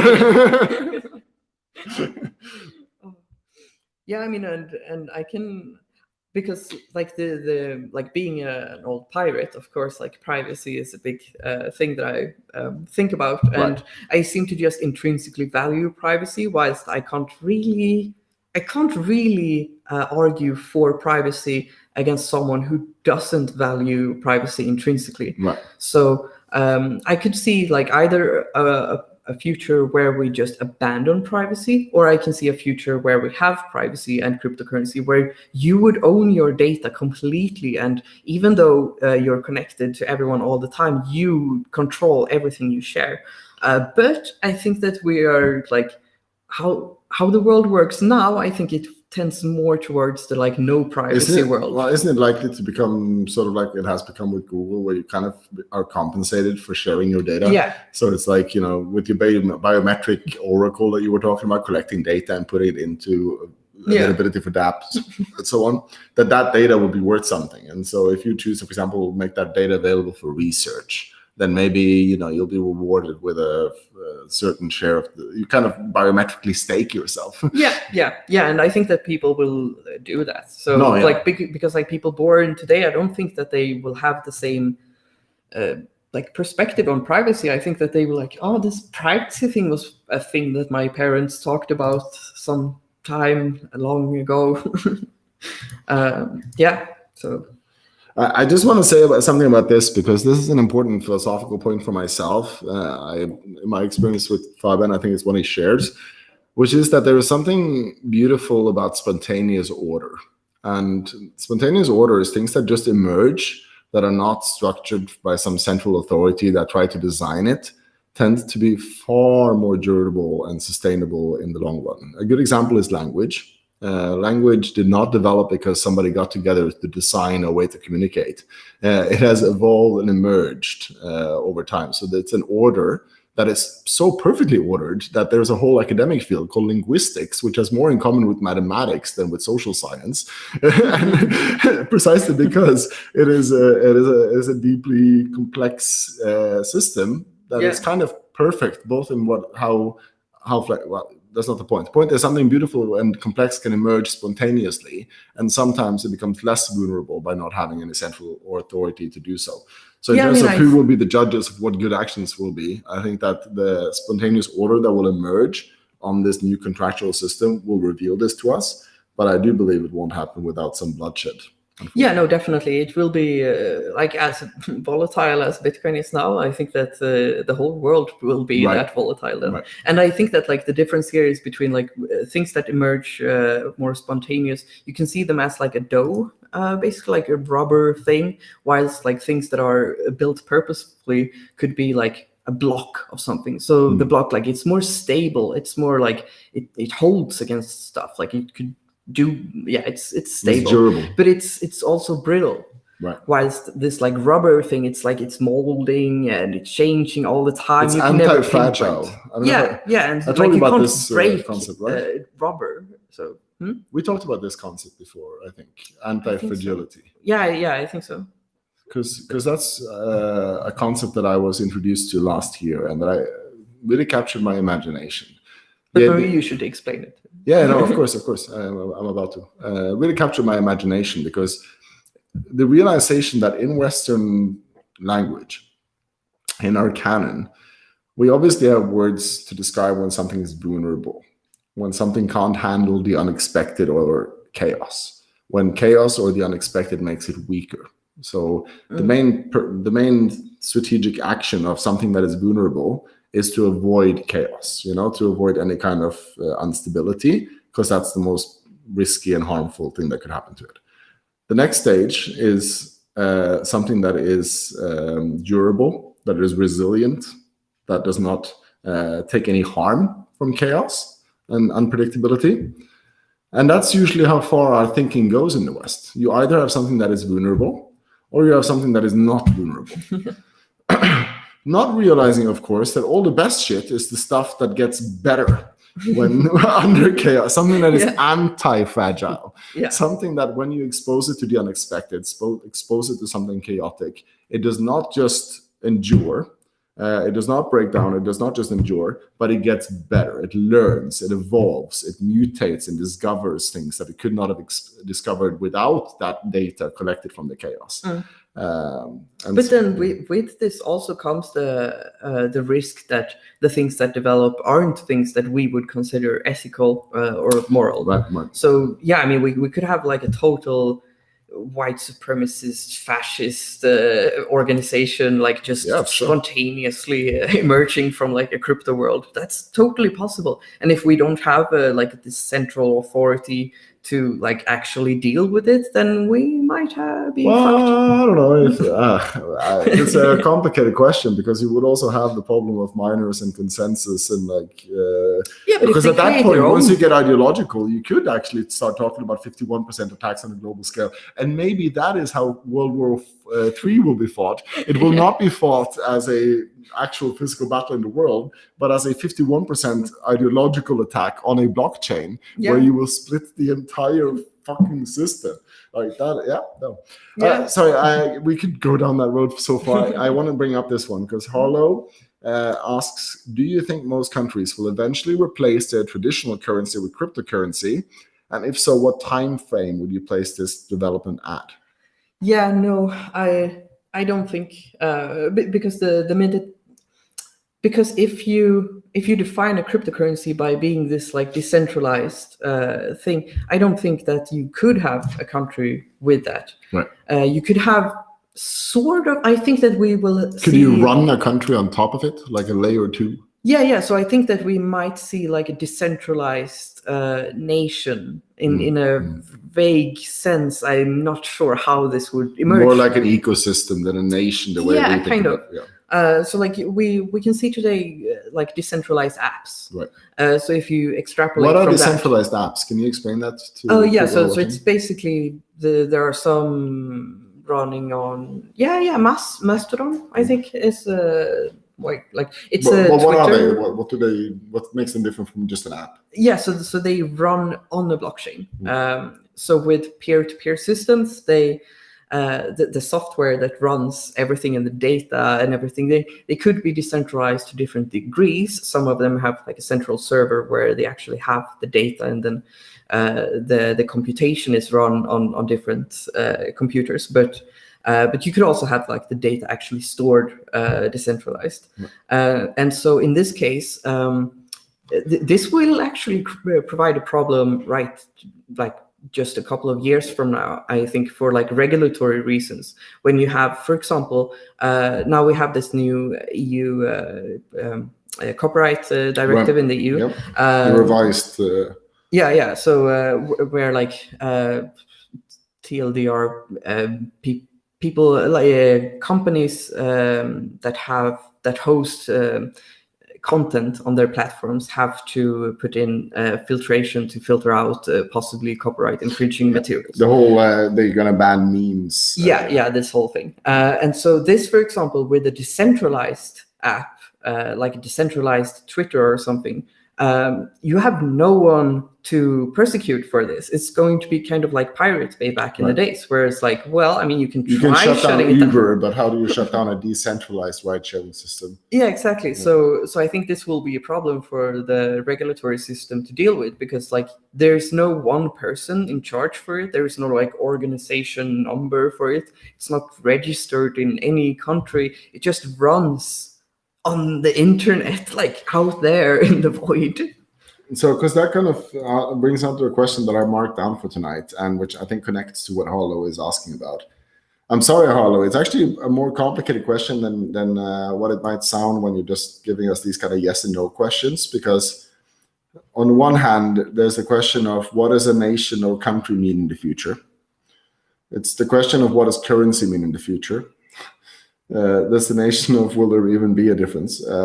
And time frame, if the likelihood based on the history of the world is that things will not happen as a snapshot from one to another, but as an evolution and a gradual development that most people in their everyday lives won't even realize has happened until it happened. Like with Facebook, you didn't ever, I mean, we were all aware that it was happening, but we weren't like aware like how much it was happening until it had already happened. It was de facto before we realized. Yeah, it's probably going to be like sooner than we expect. No, I think most basically everything. Yeah, and I mean, you see this even in the price with crypto, how even who I think a lot of people think is very bull on Bitcoin, but every estimate I have ever made on Bitcoin has turned out to be too conservative. So even the most optimistic people in Bitcoin or crypto tend to underestimate just how powerful this thing that we're standing up against is. And I guess, again, the analogy goes to the internet, right? With how... Yeah, and technology in general. I mean, just like with privacy and like mass surveillance and everything, like when pirates were running around like, oh, we're being mass surveilled, like before Snowden, people were like, oh, you fucking like conspiracy theorists. And then like Snowden happened and it's like, it's worse than we thought. How the fuck could it... You called us conspiracy theorists and it's worse. Reality. Okay, so that brings me right on to the question, because the problem with that example is, of course, that we never did anything about it. Yeah. I mean, theory, people are just like, well, now I'm fine with it. So clearly, dealing with privacy the way that Snowden was trying to do was not inevitable. Yeah. Is crypto inevitable? Yeah, I mean, I think crypto as technology is inevitable, but the way it's going to be used might go either way. It might be like we might be like dragged into this like ant colony society where like privacy is dead, and with cryptocurrency we've just linked up everyone into a decentralized economic system where you basically are not an individual anymore. You just share all your data and everything just goes out to everyone at the same time.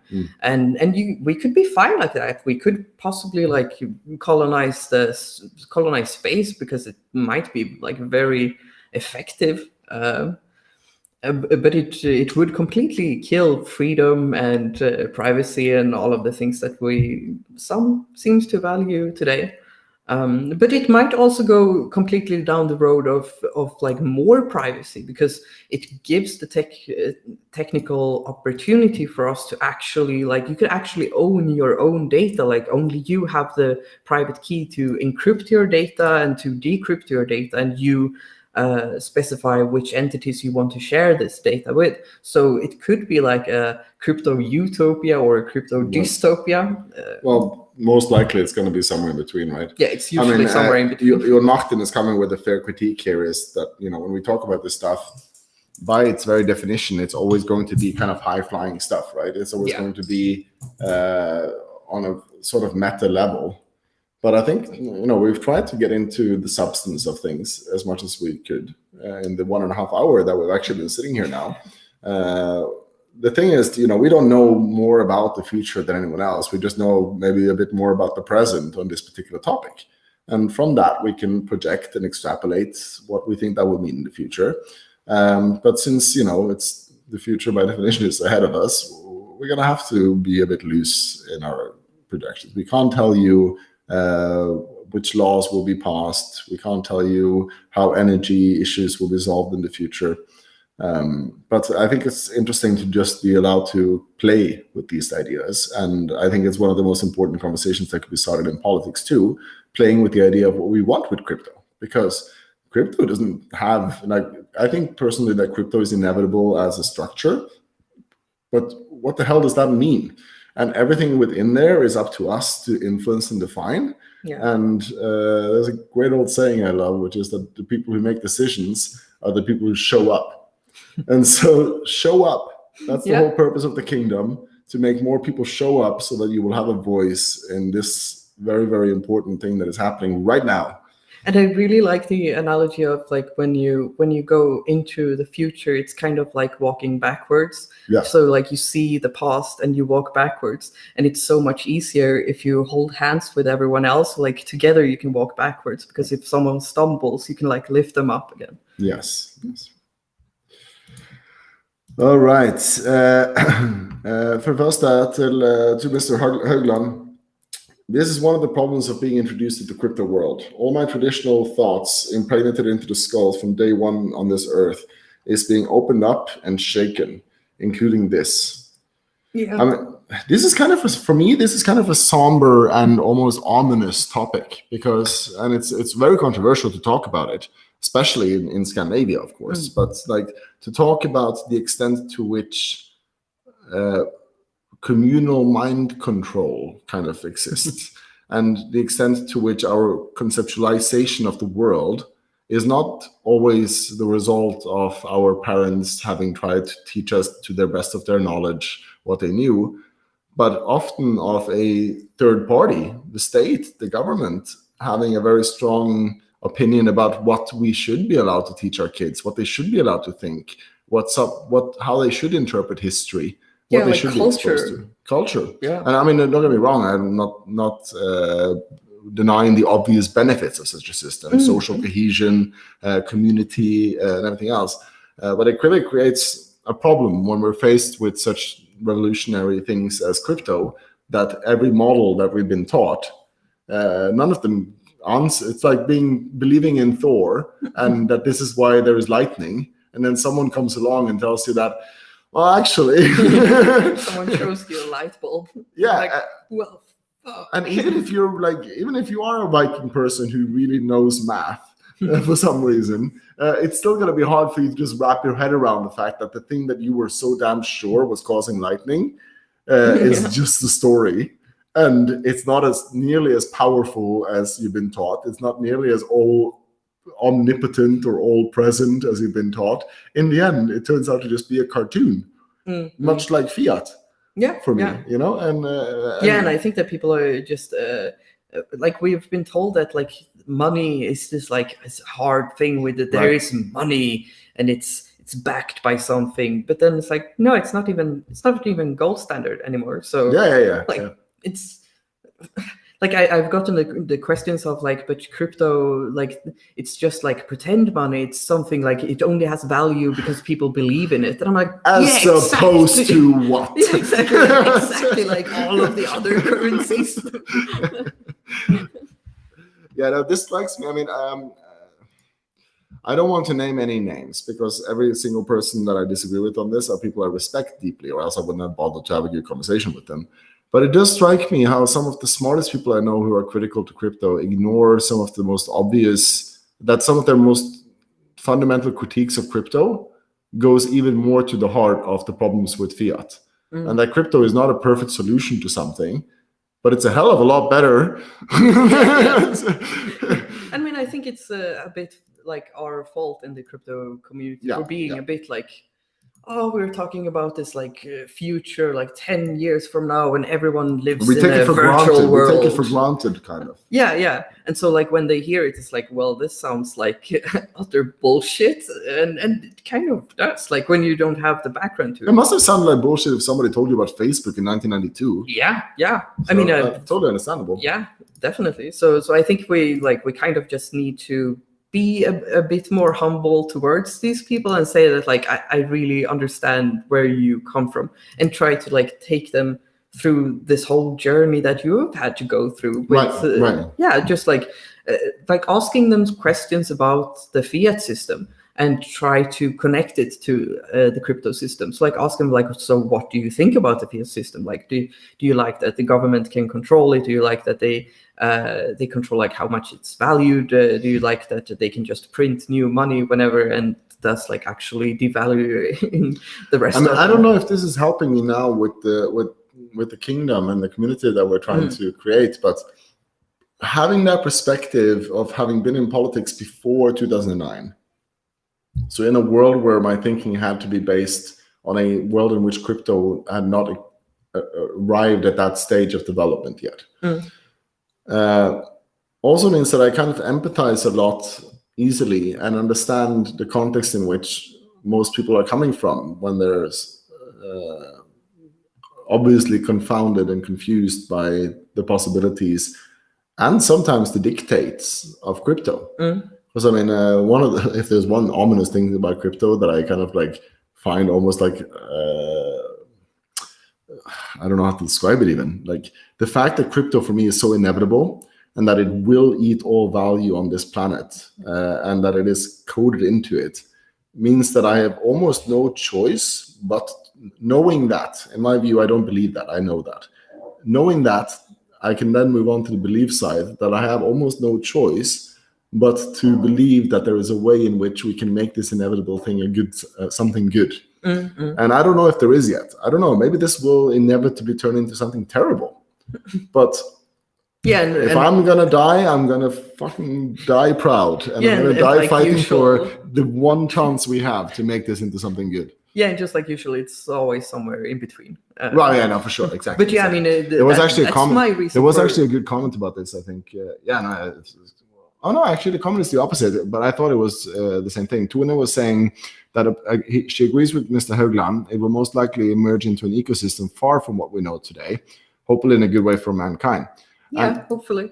Yeah, exactly. But yeah, I mean, this is like one of the reasons for me like hodling Bitcoin, that like either it increases in value and I'm so much better off, or it crashes and I don't want to live in the world where Bitcoin is not worth anything, so it doesn't really matter. Right. Like how long are you going to tolerate tyranny as well? You know? Yeah, exactly. Because that is the dark story that is going to be, in my view, written in 50 years when we get some distance to fiat systems, when we realize that those were economical systems that ran the war on drugs with its millions and millions of victims, probably in strong competition with some of the most violent conflicts that have ever plagued humanity. And, you know, we had the Nuremberg trials after World War II. Imagine having that for like climate change. For climate change, or for the war on drugs or inequality. Yeah. And, you know, on some issues, it's easy to ridicule the idea of having what we in Norway call etterkrigsoppgjør when it comes to these topics, because it's, you know, very hard to know when it comes to inequality, for example. Yeah. The consequences are so hard to isolate that we have to assume that unless people had truly bad and obviously bad intentions, they were acting to the best of their knowledge. Yeah. But when it comes to things like war on drugs, I mean, we know that the data for ending the war on drugs has existed since the 80s. There are 30 years of intentional murders across Western societies on a scale that is that far surpasses every person dying in traffic accidents, in violence between partners, all of these things, and committed by a political community where there were plenty of people who had reason to question it, but who had to win the next election. Yeah, and I think it's a bit like, because like obviously like I see this in Sweden with like the drug politics there, like Sweden has the most amount of deaths per capita. A record you took from us. So yeah. So yeah, we're better at Norway at killing drug users. Yay. So I mean, but I don't think that the politicians there actually believe that what they're doing is causing harm. Right. They've just grown up in the system, like we talked about before. Yeah, like we've grown up with this, with so marinated in these thoughts. So as soon as they hear like weed, they only see like this draconian, like a young person like falling down into the sofa and like smoking weed, like their brains going mush and everything. But couldn't you say that same thing for a lot of people who have followed a horrible regime? Yeah. I mean, because one of the conclusions of Nuremberg was that following orders is not an excuse. Yeah. You know? And that's but also like not only following orders, but like the leaders probably. Right. So like the path to hell is paved with good intentions. I think that tells us very much about like society in general today. So like, and so like, I wish that they would be malicious, because it would be so much easier to stop them. But now we have like so many people who actually believe that they're doing something great for humanity. So they're driven by this like hero complex, and they're doing like such a great disservice and harm to everyone. And so I think that's like worse. It would be nice if they were evil. Huge, massively off topic, but obviously a topic that both me and Fabian cares deeply about. So thank you for indulging us and a few thoughts around this. Okay, we're just going to read through your comments quickly. We won't be able to discuss each of them in detail. We were supposed to have a 5-minute break at 9. But we just had such a good time that like, it just went on. I hope you guys found this conversation interesting. I mean, what we've really done here is, obviously, Fabian is not anyone. He is a man who's been in crypto for a long time, works with one of the big actors in crypto in Scandinavia, has been deeply involved, not just in crypto, but in other areas with the principal questions around this. Is obviously a very smart and futuristic-minded kind of guy. But he's also my friend. So in one way, thank you all for indulging in just us having a conversation we probably would have had anyways. Thank you. Like it's nice to have an audience for these things.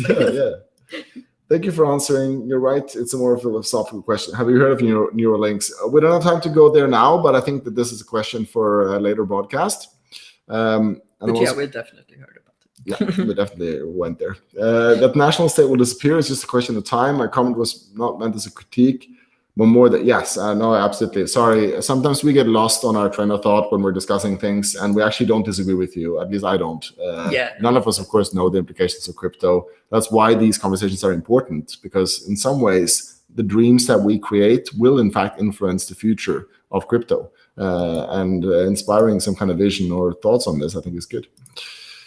No, you're not shaking on any agenda. Absolutely not. Our agenda is you, the kingdom. Crypto for the entire kingdom. So that's the only agenda. Sorry if all comments shake out your agenda. You say fiat is founded on belief, but since it's backed and secured by the government as opposed to crypto, which is not, it creates a stability and foundation for the majority of the population. Yeah, I mean, but regarding this, fiat is founded on belief. It's the belief that the government will exist. Will back it. Yeah. I mean, no, exactly. Yeah. So and crypto is founded on the belief that other people have crypto and value it. So it's kind of the same, but with the government, there are more like actual documents and papers to back it up. That like, look here, we have the legal reasons to exist. But then like someone could come in and like, I don't care about your papers. So because the people who have organized around Bitcoin globally, it's around, I think it's around, what will that be? 70 million people now who are, who we know are probably users of Bitcoin. 70 million people is one of the biggest countries in the world. Yeah. And just because they organize decentralized, that's the only thing. Yeah, exactly. So the only difference is the decentralization part here. And that they don't have like a military or like a violence monopoly in any way. But yeah, I mean, fiat is just as much belief as crypto is. All right. And adding to Mr. Högland, still Mr. Lovke, right? No, adding to Mr. Högland, what is the incentive for so many people with extreme traditional ways of living to enter crypto? Do you mind if I take this one? Because I've had this conversation with a lot of financial journalists who seem to struggle to wrap their head around this too, and I see why it's hard to understand why somebody who has no personal incentive to make this decision would go into crypto. But it's very important to understand that most people are not being asked to go into crypto. What most people are asked to do is to live in a world in which their salaries go down in value every year, and the price of food in the shop goes up every year. And then these people are also now living, and that's been okay for 50 years. Like that's just been the standard way of living. It's Anders from Bitcoin now call it crediticism. I think it's a great terminology, that it's a world built on debt. And here comes along a system that says, if you just put your money here, your money will not lose value year by year. Your food will not become more expensive year by year. And you don't need to know anything about crypto. Like the same way when somebody first came to you and told you how to set up an email account. It's like, yeah, it probably existed for a few years before you heard about it. But when you first set it up, it was probably kind of complicated for you. But now, would you say it's complicated to send an email? And you didn't have to have an interest in technology or the internet, or you could have a very traditional way of living and still be able to use email today.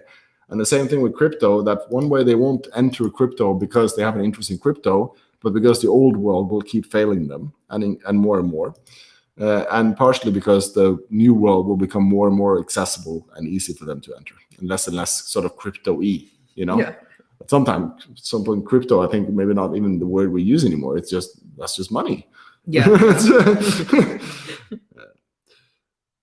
The time is flying in good company. Thank you so much, Kjetil. Really, really appreciate it. And honestly, I really think this is one of the most interesting. It's almost a shame that there's only 45 people watching now, because on these live broadcasts in the evening, we often have 200-300 people. And I think this has been one of the best conversations we've had. And maybe that's because I have a bias towards you. I really like you. I really enjoy our conversations. I also have a bias towards me. But if you enjoyed this and you want Fabian to come back and you want us to organize more conversations like this, then please drop a super chat. But much more important than that, just be a nice person in our Discord. I'm going to switch to Norwegian, okay? Yeah. Vær en supertrivelig innbygger på Discorden vår, vær hjelpsom mot andre. XP flyr i alle retninger, og XP-konkurransen avsluttes om 2 timer. Så prøv å få inn liksom noen siste poeng på slutten her. Så hvem vet? Topp 20 fra forrige uke kan altså ikke vinne. Så det er enormt åpent. Hvem som helst skal vinne. Så vidt jeg vet, så er det bare et par 100 poeng som skiller liksom plass nummer 100 og plass nummer 15. Så her er det ingen grunn til å hoppe rundt. Jeg håper dere synes denne samtalen var kjempespennende. It's so fun. I always love this. Jeg tror Fabian kommer tilbake hvis dere setter pris på han. Hvis dere setter pris på han, så har han en bruker inne på Discorden vår. What's your user on Discord? Zrikes. How do they spell that? Z-R-A-I-X. Zrikes. Så fortell Zrikes inne på Discord hvor mye du setter pris på sendingen. Og så, I think we're gonna have to, cut the show short at this point. We have some music to play. I see we're getting great feedback from our followers here. This is true. 45 of the best people, even the Baron, is in the live broadcast. He's a busy man, so he's not always on the live broadcast. Very fun to have him here. We will take Fabian along the road if he wants to. I've been trying to convince him since day one when I was doing this Kingdom project. But Fabian is a smart guy, so he wasn't like immediately convinced. If he had been immediately convinced, then maybe he wouldn't have been worth taking along. So. But yeah, I mean, it's nice since we usually have these discussions anyway. It's might as well share it with the rest of the world. Yeah, exactly. Honestly, what we are just doing is just putting on a camera for what we would have anyways done. Only difference, maybe my daughter doesn't go along to play. Oh, actually, do you want to share your usernames in the chat? So if, in the... I'll do it. So this is how it is on Discord, right? I wrote it there. Perfect. Okay, cool. So that's Fabian on Discord. He's also on Twitter. which is Skabskum. Yeah, it's the same as my YouTube, but I can write it also. Oh, that's fine. I think they got it. So here's the deal. We're 45 people here now, and I am going to make a wild guess that the people who have stayed this long are people who are actually genuinely interested in talking to us. So we're going to send a link to a Google Meet right now. When you come into that Google Meet, please keep your camera and your microphone on. It's not because we care that much how you look, but in the same it's just to lower the barrier. You know, let's be people here. None of us put on any makeup or fix our hair too much before tonight, so it's fine. We're gonna send you a link right now in the chat before we finish this, and then meet us in there. We're also going to share this link in the Discord, so hopefully there will be some people showing up to hang out with us. We'll have some beers with you, we'll talk some shit and have some fun. Maybe Mølster, our ordfører for social activities, will run a little quiz. So here is the meet. You can start preparing to jump in there. I will be in there at 22. So if you can't get in until 22, that's just because I haven't joined yet. But at 2200, I will jump into that Google Meet. So thank you so much for following tonight. You know all the stuff about Crypto Coffee, and check out the website and like the video and subscribe and all that. So I'm not going to spend any time on it. I really appreciate you guys. I appreciate Fabian for coming. Thank you so much. Yeah, thank you for having me. I hope that was a good experience. Definitely, yeah. And thank you for giving him a good experience. It's going to be so much easier to invite him in the future. And I think you all enjoyed this conversation. So with that said, I think it's time for some music. No, I mean, I could have ended this on a low note. I could have ended it just going like, okay, so thank you guys. So let's go. Thanks, bye. Thanks, bye. Thanks, bye. The problem is, we had 3 great songs, right? And they're very different in nature, you see, because some of them specifically reference morning. And, you know, can I run a morning song on an evening broadcast? Maybe we can, if people are... I mean, it's morning somewhere. It is morning somewhere. That's true. Where is it morning right now? Yeah, I don't know.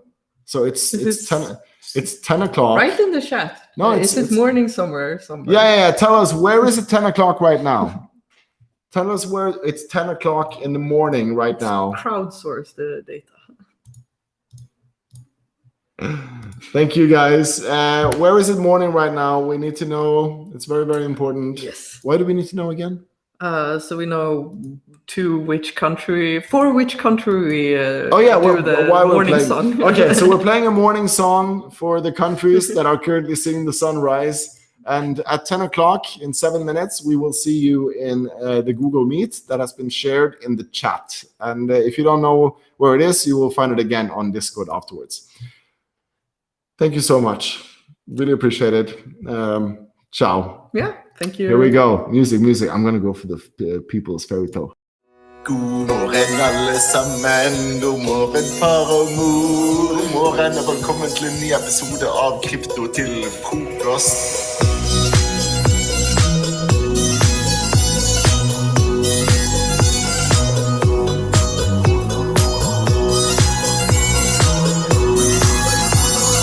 Bitcoin-dominansen, ja, det blir ikke stort mer sexy enn det.